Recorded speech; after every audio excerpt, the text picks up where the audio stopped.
This video was sponsored by Enhance, Neowatt, A Better Road Planner, Elbilmek, Kempower and Bilkomponenter. Yo, what's up? We are now in Chiang Mai getting ready to test this Leapmotor C10.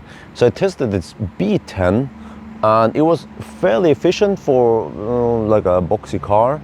The C10 is slightly longer. It has 20-inch wheels versus 18-inch on the B10. And then different tires, Dunlop here versus the Linglong on the B10. So we need to know the differences. This has suspension tuned by Maserati. I like it. Yeah. Okay.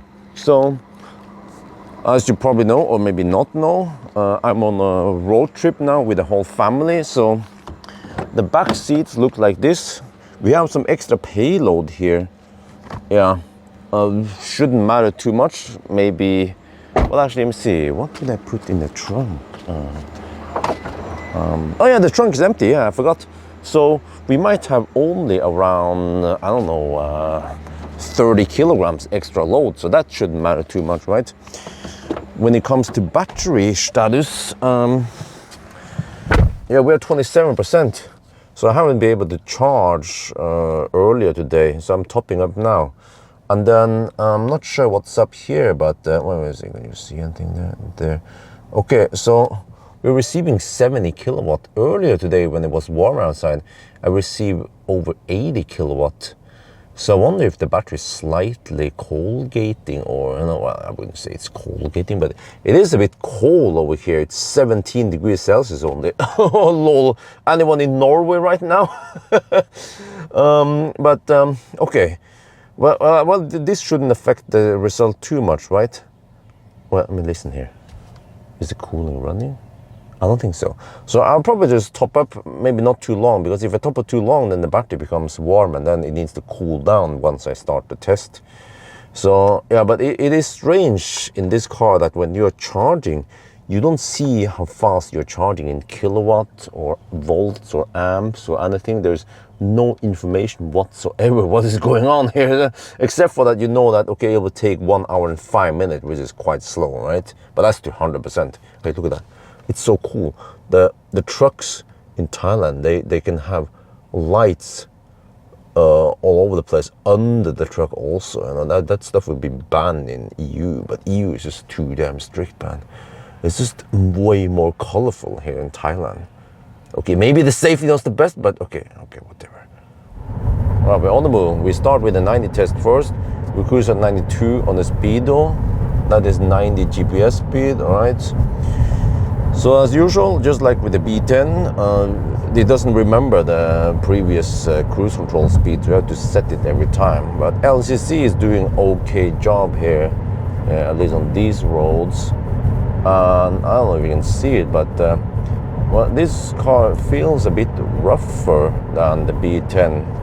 So the B10 is a bit bouncy, whereas the C10 is firmer, but not over harsh. But yeah, so you can kind of feel the bump better. And I prefer the C10 suspension feel rather than the B10, which is a bit bounced, a bit boat. But yeah, okay, so yeah, when it comes to the trip meter, well, this shows since I entered the car and locked it, you know, or before I unlocked it, yeah.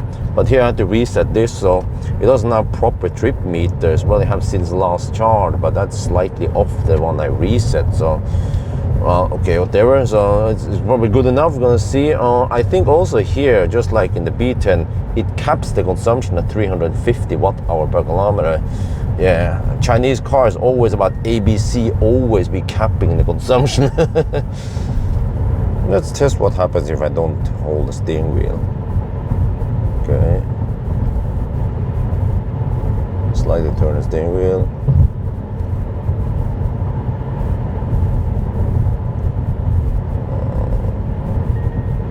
Slightly turn the steering wheel. Okay. Nags me.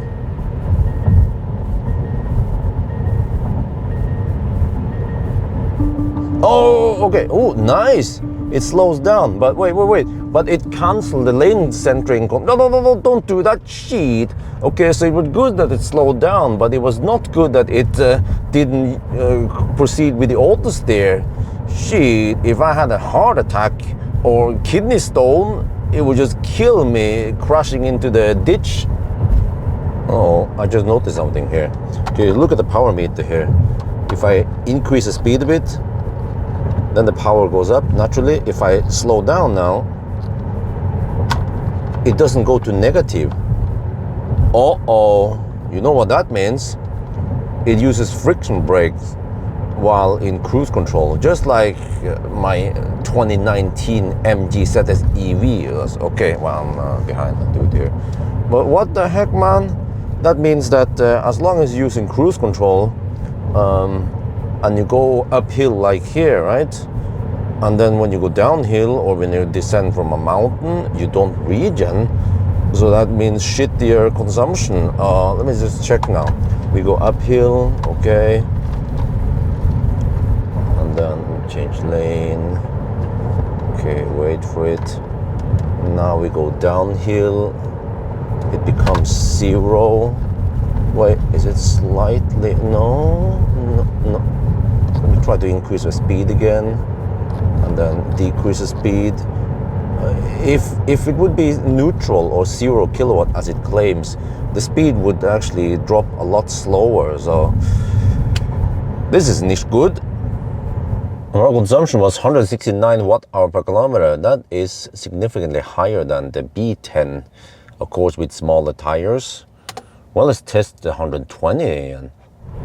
Okay, now we are hammering it, and the Germans here, yeah, doing 123 kilometers per Stunde.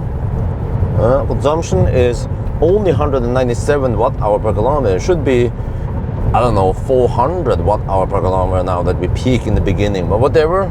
Okay, well, actually, it seems like we need to cruise at 122. I'm not sure. 2 or 3. Okay, whatever. I'm checking the GPS speed here.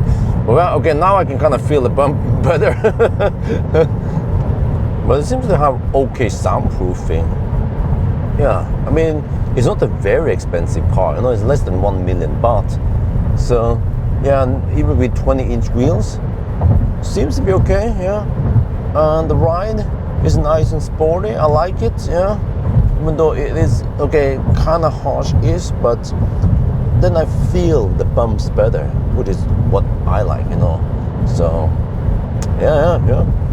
I mean, if I had to choose between the B10 and the C10 suspension, I'll take the C10. But then, when it comes to software, the C10 seems to be worse than the B10. Okay, this time it was 240 watt-hour per kilometer. So this is also higher than the B10, but it's not like a percentage higher. It seems to be like a fixed consumption higher, and that usually indicates that it's the tire that causes it, you know, rolling resistance, not drag or anything else.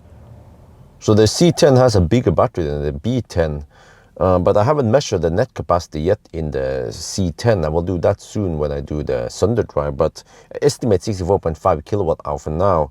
And then, well, despite that we have bigger battery, we have worse range than the B10. So, but that is as expected. Maybe if we can fit 20-inch, well, 18-inch wheels here or 20-inch in the other car, then it will be more comparable. But yeah, I mean, the range is actually okay enough for Thailand, but you know, Thailand is nice and warm here. But yeah, in Europe, maybe that's a different story.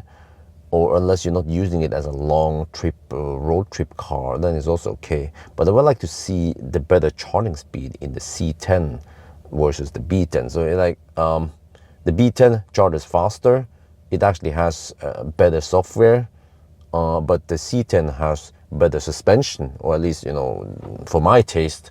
So a combination of both of these two would be the best. Yeah, so then it's up to you.